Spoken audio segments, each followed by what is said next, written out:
ஆற்றில் காசனூர் அணையிலிருந்து 1,70,000 கனஅடி திறக்கப்பட்டது. அதன் தொடர்ச்சியாக கடலூர் மாவட்டத்தில் இரு புறங்களும் கரை புரண்டு ஓடியது. குறிப்பாக சொல்ல போனால் தற்பொழுது கடலூர் புக்கிய சாலை துண்டிக்கப்பட்டது. அதே போன்று கடலூரில் வந்து தியானாம்பட்டினம், குறிஞ்சி நகர், வெங்கடா நகர், தியானாம்பட்டினம், சுப உப்பலாவாடி, மஞ்சக்குப்பம், திடீர் குப்பம் உள்ளிட்ட அனைத்து பகுதிகளிலுமே வெள்ளை நிறு சூழ்ந்திருக்குது. அதே போன்று 500க்கும் மேற்பட்ட குடியிருப்பு பகுதியில் தண்ணீர் தேங்கி இருக்கக்கூடிய காட்சிகள் நம்ம கழுகு பார்த்திருந்தோம். அதே போன்று தற்பொழுது இந்த கரை புரண்டு பார்ப்பதற்காக ஏராளமான பொதுமக்கள் வந்து வண்ணமாக இருக்கிறார்கள். அவர்களை அப்புறப்படுத்தும் பணியில் போலீசாரும் ஈடுபட்டு. அதே போன்று தற்பொழுது கடலூர் மாவட்ட காவல்துறை கண்காணிப்பாளர் ராஜாராம் அவர்கள் பல்வேறு இடங்களில் ஆய்வு மேற்கொண்டு மக்களை மீட்டெடுத்து வருகிறது.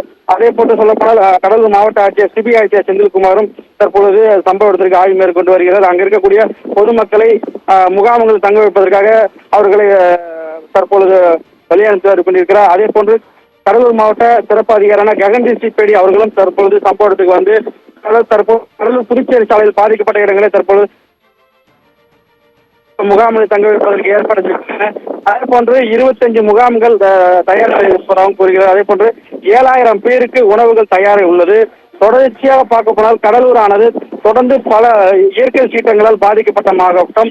ஆகவேதான் தற்பொழுது இன்றைய தினம் காலை கடலூர் தமிழக முதலமைச்சர் மு.க. ஸ்டாலின் அவர்கள் கடலூர் பொறுப்பு அமைச்சரான MRK பன்னீர்செல்வம் அவர்களை தொடர்பு கொண்டு இருக்கக்கூடிய கள நிறுவனங்கள் கேட்டறிந்தார். ஆகவே இடங்களில் உடனடியாக அமைச்சர் மற்றும் அதிகாரிகள் உடனடியாக அங்கு சென்று டிராக்டர் மூலியமாக சென்று அங்க இருக்கக்கூடிய பொதுமக்களுக்கு தேவையான அத்தியாவசிய பொருட்களையும் அதே போன்ற உணவுகள், மருத்துவ முகாம்கள் அனைத்தும் ஏற்பாடு செய்யப்பட்டன. தற்பொழுது மீனவர்களிடையே படகுகளை கொண்டு வரப்பட்டு இங்க இருக்கக்கூடிய பாதிக்கப்பட்ட மக்கள் படகு மூலம் மீட்பு பணியிலும் மாவட்ட நிர்வாகமானது தற்பொழுது தீவிரப்படுத்தப்பட்டிருக்கிறது. தொடர்ந்து சொல்ல போனால் இயற்கை சீற்றத்திற்கு எதிர்கொள்ள முடியாத சூழ்நிலை மாவட்டம் தற்பொழுது கடலூர் மாவட்டம் தற்பொழுது தத்தளித்தே கூறலாம். ஏனென்று கூறினால் 500க்கும் மேற்பட்ட குடும்பங்களில் இருக்கக்கூடிய மக்களை வெளியேற்றுவதில் கொஞ்சம் கடுமையான சிரமம் ஏற்பட்டிருக்கிறது.